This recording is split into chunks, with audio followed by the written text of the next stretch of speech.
चुनावी मौसम हो और भला राजनीतिक पार्टियों के द्वारा घोषणाएं ना हो, ऐसा भला कैसे हो सकता है? चाहे सत्ता में बैठी पार्टी हो या फिर विपक्ष में बैठी, घोषणाएं और लोक लुभावन वादे कर हर व्यक्ति को अपनी ओर आकर्षित करना हर पार्टी चाह रही है। लेकिन सवाल यह है कि इन लोक लुभावन वादों से क्या वाकई में हर व्यक्ति की मोहर सियासी पार्टियां अपने पर लगा पाएंगी? इस सवाल के लिए नतीजों का इंतजार करना होता है, क्योंकि नतीजे बताते हैं कि आखिरकार कौन सी सियासी पार्टी के लोक लुभावन वादे ज्यादा असरदार साबित हुए हैं। चुनावी मौसम में मध्य प्रदेश की शिवराज सरकार विकास पर्व को लेकर मध्य प्रदेश में आगे बढ़ रही है। 16 जुलाई को भारतीय जनता पार्टी की सरकार ने यानी कि शिवराज सरकार ने विकास पर्व का आगाज किया। धार जिले से विकास पर्व की शुरुआत की जाती है और इसका उद्देश्य है कि पूरे प्रदेश में 2 लाख करोड़ रुपए के विकास कार्यों का लोकार्पण, भूमि पूजन किया जाएगा, जिसमें नई घोषणाएं भी शामिल हैं। लेकिन विकास पर्व को लेकर भारतीय जनता पार्टी जिस तरीके से आगे बढ़ रही है, क्या वाकई में लोग इन योजनाओं के जरिए भारतीय जनता पार्टी पर विश्वास कर पाएंगे? इस सवाल इसलिए है क्योंकि चुनाव के ठीक 3 से 4 महीने पहले हर जिले में लाखों करोड़ों की योजनाओं का शिलान्यास होना क्या सिर्फ चुनावी वादा है या कागजी वादा है? धरातल पर कुछ नहीं होगा, बल्कि हर राज्य में कमोबेश ऐसी ही स्थिति है। लेकिन अब देखना दिलचस्प होगा कि जिस तरीके से मध्य प्रदेश में कांग्रेस पूरी तरीके से एड़ी चोटी का जोर लगा रही है, उसके बाद शिवराज सरकार को इन तमाम योजनाओं से कितना फायदा होगा।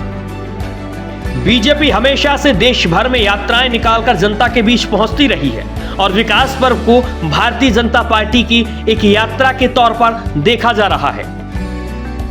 कांग्रेस इसे भारतीय जनता पार्टी का प्रचार का हथियार बना रही है और ये कह रही है कि जनता के पैसों से विकास पर्व को हथियार बनाकर बीजेपी प्रचार कर रही है। कांग्रेस के तमाम आरोप आखिरकार उसे कहां तक लेकर जाएंगे, ये सवाल भी है। दूसरा सवाल यह भी है कि क्या भारतीय जनता पार्टी लोक लुभावन वादे और योजनाओं का शिलान्यास कर ये जताने का प्रयास कर रही है कि हम आपके हैं और आप हमारे हैं।